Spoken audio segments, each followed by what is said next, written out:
All right, how's everyone doing? I'm Rich Delenza. Thanks for checking out the Rich Delenza Show. Not sure if this podcast is going to see the light of day because of the title and what I'm going to talk about.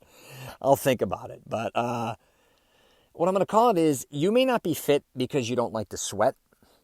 And I think this nails it because my daughter, my youngest one, always talks about this. And she told me at a young age, she's like, I'd be like, because me and her older sister like to work out. And we like to do physical activities. And my other daughter just was not down with it. And I had to confront her once. And even at a young age, she's like, you know what? I just don't like sweating. It's disgusting. I was like, what the hell are you talking about? But I thought about this as time went on. And I see a lot of people, even in the gym or out of the gym, doing things or wanting, I should say, kind of half-assing it. And at least they're doing something. I'm not going to say that. But I can tell a lot of them in the gym aren't sweating or not sweating enough. And a lot of those people aren't getting the results I think they desire. Now, I'm not saying you got to sweat to death to get results, just so I'm clear. Okay?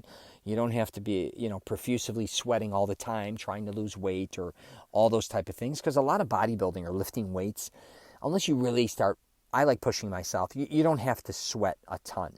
It just depends on how many reps, sets you're doing, the amount of time of rest in between, also your warm-up.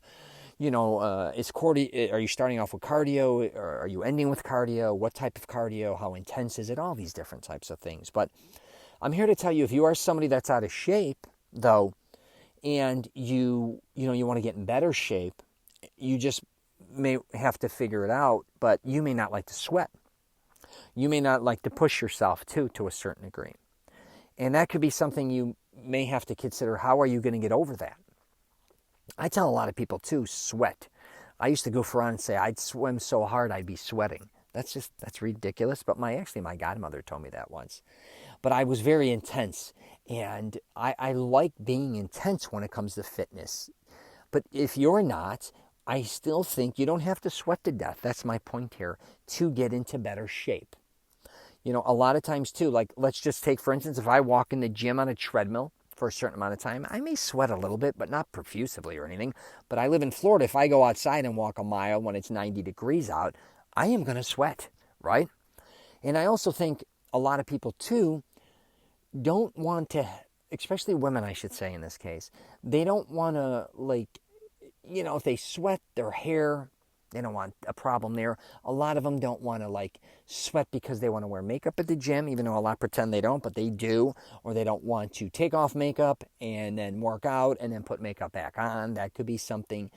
They also just don't want to sweat because they're afraid they're going to smell, and then they don't want to take a shower at the gym, because those are disgusting.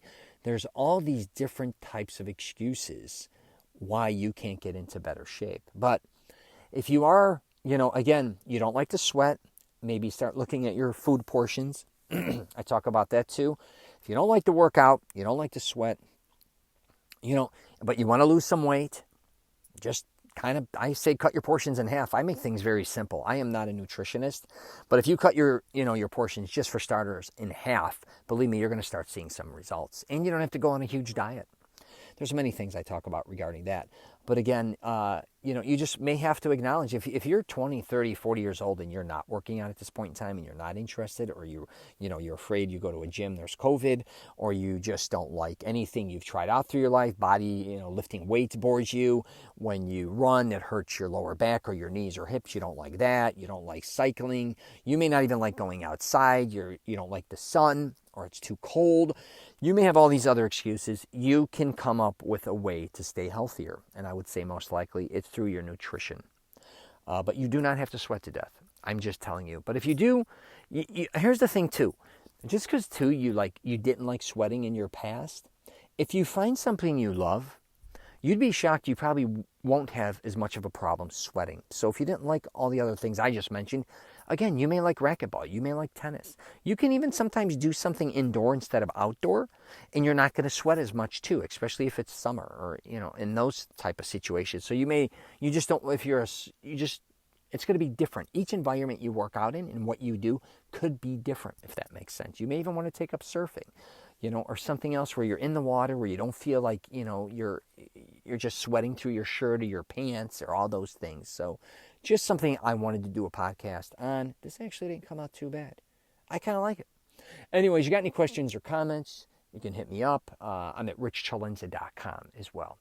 All right, take care.